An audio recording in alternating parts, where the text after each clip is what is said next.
হ্যাঁ শুরু এক জায়গায় দাঁড়াও, দাঁড়া আগে শুরু করো। স্টার্ট হয়ে গেছে তো।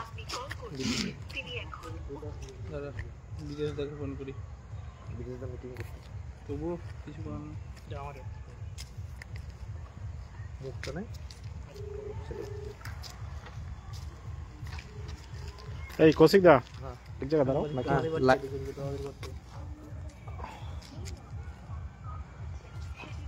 লাইভটা শুরু হয়েছে। সাউন্ড আসছে কিনা? উইলপুর সাংবাদিকের মতো একদম দুটাই ভূমিকা নেবে। আরে ও হচ্ছে ইন ফিউচার এই স্যার, আরে ওই স্যারটা চিফ এডিটর শান্তনু স্যার। হ্যাঁ আমাদের একটা পুরনো লাইভ শুরু করেছিস? তাই তো বলছে। লাইভ শুরু হয়নি, শুরু হয়নি। কি করেছে কি? হ্যালো হ্যালো পার্থজি, সিন করছে, কেউ দেখছে? না সেন্ড করে কে গো লাইভ তো হলে তো লাইভ অলরেডি স্টার্টেড হয়ে যায়। লাইভ দিল তো গ্রুপে ই করেছে। লাইভ আমরা অলরেডি করে দিয়েছি। ও আচ্ছা আচ্ছা, শুরু হয়েছে, লাইভ শুরু হয়েছে, শুরু হয়েছে। শুরু হয়েছে। কিন্তু কেউ ভিউ নাই তো। না ভিউ আসবে, ভিউ আসবে, এখনই করুন, করুক। আচ্ছা আমি বলছি কি এক লাইনে কি আরে আমি ধরে নিল তো, তোমরা যাও। না না আসো না, এক এক করে অল্টারনেট করে করা হবে। হ্যাঁ হ্যাঁ আমি শুরু। আচ্ছা তুমি তোমারটা পরে কি বাইকটা পরে নেবে? হ্যাঁ আমি পরে আচ্ছা আচ্ছা ঠিক আছে। এইটা করে দাও আগে তারপর। আচ্ছা একটু পিছিয়ে যাও তাহলে ওই আনঅফিসিয়ালি এখানে কিছু লেখা নাই আছে ওগুলো যেন আবার এত ভ্যাকেন্সি আছে এগুলো ঠিক হবে সব। আর ওটা আর আনঅফিশিয়ালি বিষয়গুলো বলা দরকার নেই। হ্যাঁ সব ঠিক হবে।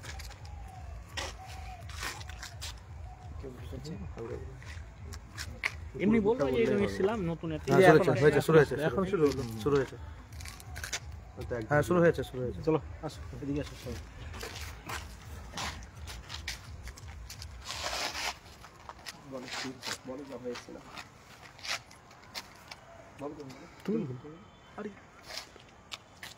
আমরা আজকে উত্তর দিনাজপুর জেলায় যে 22 স্টেট পাস ডিএলএড ঐক্যমঞ্চের তরফ থেকে আমরা যে সদস্যরা রয়েছি তারা আজকে আমরা উত্তর দিনাজপুর ডিপিএসসিতে এসেছিলাম।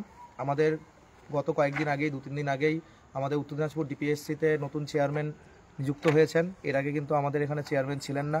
আমরা যতবারই এসেছি এই চেয়ারম্যান স্যার না থাকার কারণে খুব সমস্যার সম্মুখীন হয়েছি। যে কোনো জিনিস আমরা ভালো করে শুনতে পারিনি। আমরা ডিআই স্যারের সাথে এর আগে অনেকবার মিটিং করেছি, কিন্তু এক্স্যাক্টলি কোনো কিছু ভালো মতো আমরা কিন্তু জানতে পারিনি। তো আমরা আজকে ডিপিএসসিতে এসেছি, নতুন চেয়ারম্যান স্যারকে আমরা সংবর্ধনা জানালাম। তার সাথে আমাদের যে দাবি, আমরা বারবার একই দাবি, একই ডেপুটেশন সব জায়গায় দিচ্ছি, সেই দাবি আমাদের অতি সত্বর কিন্তু নিয়োগের যে নোটিফিকেশন, সেই নোটিফিকেশন দেওয়ার জন্য আমরা যত তাড়াতাড়ি সম্ভব সরকার যেন আমাদের নোটিফিকেশনটা দেয়, তার জন্য আমরা আজকে চেয়ারম্যান স্যারের হাতে আমাদের ডেপুটেশন কপি তুলে দিলাম। তার সাথে আমরা স্যারকে আমরা আমাদের যে পুষ্পস্তবক এবং মিষ্টিমুখ করিয়ে আমরা কিন্তু সংবর্ধনা জানালাম। স্যার আমাদের জেলায় এসেছেন এবং আমরা যেন আরও তাড়াতাড়ি করে আমাদের সমস্ত জিনিসগুলোকে মিটিয়ে নিতে পারি সেই বিষয়ে স্যারের সাথে কথা বলা হলো। স্যার খুব ভালো মতো আমাদের কিন্তু গাইড করলেন বা বললেন যে আমাদের চিন্তার বিষয় নেই, আমরা খুব তাড়াতাড়ি হয়তো এই লক্ষ্যে পূরণ হতে পারি, আমরা স্যার আমাদেরকে বললেন। এছাড়া যেটা সবথেকে ভালো, আমরা কিন্তু অনেক জায়গা থেকেই শুনছি, আমাদের ঐক্যমঞ্চ থেকেও বারবার বলা হয়েছে বা স্যারও নাকি গৌতম পল বাবুও বলেছেন যে ওবিসি ম্যাটারের জন্য আজকে ডিপিএসসি চেয়ারম্যান স্যারও কিন্তু ওই কথাটাই বললেন যে আমাদের ওই ওবিসি ম্যাটার, ওবিসিটা না মিটলে কিন্তু কিছুই হচ্ছে না। ওবিসি মিটলে যদি নাও মেটে তাহলে সরকার হয়তো বিকল্প কিছু ব্যবস্থা নিলেও নিতে পারে, কিন্তু ওবিসিটার জন্যই প্রধানত এখন আটকে রয়েছে। কিন্তু তারপরে হয়তো আমাদের অবশ্যই নোটিফিকেশন আসবে। তো কিছু তিনি বার্তা দিলেন, ভ্যাকেন্সির ব্যাপারে কিছু বললেন। তো রয়েছে কিছু ভ্যাকেন্সি, তিনি এখনই ক্লিয়ার সব কিছু বলতে পারছেন না এইমাত্র, কারণ গত 2 দিন আগে তিনি চার্জ নিয়েছেন, এখনও পর্যন্ত সব কিছু তাকে বুঝে নিতে হচ্ছে। তো এর জন্য স্যার সব কিছু ডিটেলস আমাদের ভালো মতো অবশ্যই বলতে পারবেন, এটা আমরাও জানি। আশা মাত্রই সব কিছু ডিটেলস দেওয়া সম্ভব নয়, তাও আমাদের সাথে যথেষ্ট কোঅপারেটিভভাবে কথা বলেছেন এবং স্যার যথেষ্ট ভালোভাবে আমাদের সাথে কিন্তু বিহেভ করে আমাদের ভালো মতো বুঝালেন এবং সব কিছুই যে ধীরে ধীরে হবে, এগিয়ে যাচ্ছে প্রসেসের দিকে, তিনি কিছুটা হলেও বুঝতে পেরেছেন এবং আমাদের কিন্তু আশ্বস্ত করেছেন যে অবশ্যই হবে। তিনি আমাদের এই নতুন যে আমাদের চেয়ারম্যান স্যার, তিনি কিন্তু আমাদের ব্যাপারে অবগত। তিনি কিন্তু আমাদের দেখা মাত্রই বললেন যে তোমরা তো 22-এ পাস করেছো, দীর্ঘদিন বসে রয়েছো। তিনি কিন্তু খুবই জানেন, এই ব্যাপারটা সম্পর্কে জানেন। তো খুবই ভালো লাগলো এটা দেখে, এবং তিনি আমাদেরকে নিয়ে যথেষ্ট চিন্তিতও রয়েছেন, তার কথাবার্তায় প্রকাশ পেল। তো আমরা খুব ধন্যবাদ জানাই, আমরা অসংখ্য ধন্যবাদ জানাই আমাদের স্যারকে। দীপায়ন বলো কিছু। আমি বলতে চাই, স্যার আমাদেরকে খুব একটা পজিটিভ বার্তা দিলেন। স্যার আমাদেরকে বলে দিলেন যে আমি তোমাদের বিষয় জানি এবং তোমাদের বিষয় নিয়ে আমাদের ভাবা হচ্ছে, এবং এই বিষয়টা আগামীতে আমরা খুব তাড়াতাড়ি একটা ভালো খবর আশা করতে পারি। আমাদের মেন যেটা বাধা রয়েছে বর্তমানে সেটা হচ্ছে ওবিসি ম্যাটার, এবং ওবিসি ম্যাটারটা মিটে গেলেই স্যার জানালেন যে আমাদেরকে নিয়ে ভাবা হচ্ছে, ওবিসি ম্যাটারটা মিটে গেলে খুব তাড়াতাড়ি আমাদের নোটিফিকেশনটা আসবে, এবং আমাদেরকে পজিটিভ থাকতে বললেন স্যার। এবং স্যার আমাদেরকে সমস্ত রকম সহযোগিতা করবেন, এবং এছাড়াও মানে স্যারেরা সবসময় আমাদের পাশে থাকবেন, এই বার্তাটা দিলেন। এবং স্যার শুধুমাত্র এই কথাটা বললেন, ওবিসি ম্যাটারটা মিটে গেলেই আমাদের নোটিফিকেশন আসতে আর দেরি নেই। তো আমাদেরকে আশ্বস্ত করলেন যে খুব তাড়াতাড়ি তোমাদের নোটিফিকেশন আসবে। শুধুমাত্র স্যার এই বিষয়টাও জানেন যে ওবিসি ম্যাটারটা ফাইনাল হিয়ারিং 28-29-এ আছে। তো স্যার আমাদেরকে এই বিষয়টা বললেন যে একটা ম্যাটারের জন্যই আমাদের নোটিফিকেশনটা আটকে আছে, এবং আমার কাছে যা খবর রয়েছে এই ম্যাটারটা মিটে গেলেই তোমাদের খুব তাড়াতাড়ি নোটিফিকেশন আসবে, এই খবরও পেলাম। স্যার আরও আমাদেরকে জানালেন যে শুধুমাত্র এই উত্তর দিনাজপুর ডিপিএসসিটা ছাড়া আর বর্তমানে কোনো ডিপিএসসির চেয়ারম্যান পদ ফাঁকা নেই, এবং উত্তর দিনাজপুর ডিপিএসসিটা ফাঁকা ছিল, এবং সরকার আমাদের বিষয়ে সদর্থক ভাবছে বলে এই উত্তর দিনাজপুরের ডিপিএসসি চেয়ারম্যান এতদিন যে দীর্ঘদিন না থাকার পরে আজকে কিছুদিন 2-4 দিন আগে নিয়োগ করা হয়েছে। তো সরকার নিয়োগের জন্য যথেষ্ট সচেষ্ট, এবং সরকারও চাইছে যে আমাদের নিয়োগটা হোক। তো এখন শুধুমাত্র আমাদের নজর থাকবে 28-29-এ সেই ওবিসির ফাইনাল হিয়ারিংয়ের উপর। শুধু আমাদেরই না, সবার নজর রয়েছে, সেই স্যারেরা এবং আধিকারিকরাও নজর রাখছে যে 28-29-এ ওবিসিটা যদি মিটে যায় তাহলেই আমাদের নিয়োগ নোটিফিকেশনে কোনো বাধা আসবে না। তাছাড়াও তিনি বললেন যে যে কোনোভাবেই হোক আমাদের নিয়োগ নোটিফিকেশনটা যত তাড়াতাড়ি আসা সম্ভব তার জন্য তিনি সহযোগিতা করবেন এখান থেকে, এবং আপডেটেড ভ্যাকেন্সিগুলো জেলা থেকে পাঠাবেন। তুহিন কিছু বলো। আজকে আমরা আমাদের সম্মানীয় যিনি নবনিযুক্ত, যাকে নিযুক্ত করা হয়েছে ইতিমধ্যে, আমরা আজকে এসেছিলাম আমাদের সম্মানীয় স্যারকে ডেপুটেশন দিতে। এবং ইতিপূর্বে আপনারা জানেন যে উত্তর দিনাজপুরের যে এই পদ কিন্তু দীর্ঘদিন ধরে ফাঁকা ছিল। যাকে দায়িত্ব দেওয়া হয়েছিল, যিনি জেলা শাসক ছিলেন, তিনি দায়িত্ব পালন করে আসছিলেন কিন্তু ভারপ্রাপ্ত হিসেবে ছিলেন।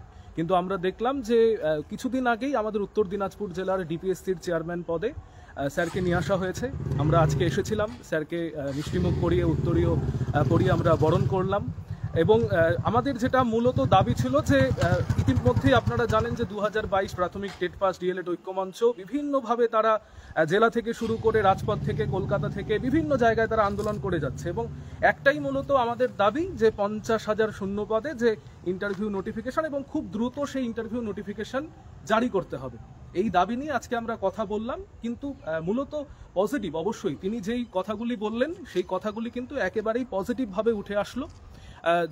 যিনি ডিপিএসসির চেয়ারম্যান তিনি একেবারে স্পষ্টভাবে বললেন যেটা আমাদের যে খুব শীঘ্রই যে ওবিসির ম্যাটার রয়েছে জানুয়ারি মাসে পরপর 2 দিন রয়েছে। আমরা আশা করছি যে এই 2 দিনের মধ্যে কিন্তু অন্ততপক্ষে একদিন একটা হিয়ারিং হয়ে এই ওবিসি ম্যাটারটা ক্লোজ না হলেও সেই ক্ষেত্রে কিছু একটা হবে, এবং যার ফলে কিন্তু ইন্টারভিউ নোটিফিকেশনের অন্যতম মূল বাধা একটা এই ওবিসি ম্যাটার, যেটা আমরা বুঝতে পারছি। এবং ওবিসি ম্যাটারটা মিটে গেলেই আশা করছি আমরা খুব দ্রুত আমাদের যে ইন্টারভিউ নোটিফিকেশন সেই নোটিফিকেশনটা পাবো। এর পাশাপাশি আরেকটা বিষয় বলে রাখা দরকার যে অবশ্যই কিন্তু ইন্টারভিউ নোটিফিকেশনে আমরা যেমন করে চেষ্টা করছি, এবং যারা আমাদের সদস্যরা রয়েছেন তারা যেমনভাবে প্রতিনিয়ত চেষ্টা করছেন, এটা অবশ্যই একটা সাধুবাদ তাদেরকে। এর পাশাপাশি যারা বাড়িতে বসে রয়েছেন তাদের পক্ষেও একটা বার্তা দিতে চাই যে আর কতদিন, প্রত্যেকের বয়স বাড়ছে, বাবা মার বয়স বাড়ছে, একটা দিনের পর দিন আমাদের চিন্তা কিন্তু আরো বাড়ছে। যদি এই নোটিফিকেশন আমরা আশা করছি ফেব্রুয়ারি মাসের মধ্যে আসতে পারে, আমি সম্ভাবনা থেকে বা বিভিন্ন জায়গায় আলোচনা থেকে আমি যেটা বলছি যে যেটা আলোচনায় উঠে আসলো যে যদিও আসে, যদি না আসে সেই ক্ষেত্রে আমাদের কি করা উচিত? একমাত্র আন্দোলন ছাড়া এই মুহূর্তে আর কোনো রাস্তা নেই। সুতরাং যারা বাড়িতে বসে রয়েছেন এখনো সময় আছে, এবং এই যে 2025 এই দোরগোড়ায় কিন্তু একেবারে 2026-এর বিধানসভা নির্বাচন, এবং আপনারা জানেন নির্বাচনের একবার যদি সমস্ত রকম বিধিনিষেধ জারি হয়ে যায় তাহলে কিন্তু কোনো রকম নোটিফিকেশন বা কোনো কিছু কিন্তু আমাদের সেই ক্ষেত্রে আসবে না। এখনো সময়, এই যে 2025-এর শেষ যেই কটা দিন বলা যেতে পারে, এই যে কটা মাস রয়েছে হাতে, আমাদের একমাত্র পথ হচ্ছে আন্দোলন করে আমাদের কিন্তু নোটিফিকেশন ছিনিয়ে আনতে হবে। এবং আজকে আমরা এলাম, কথা বললাম, অনেক পজিটিভ দিক উঠে আসলো, দাদারা সেটা বললো, দাদা ভাই তারা যেটা বললো, এবং এর পাশাপাশি আরো দেখা যাক এখন আগামী দিনে আরো কি বার্তা উঠে আসে। ঠিক আছে, আমরা লাইভটা এখানে শেষ করলাম। নমস্কার সবাইকে।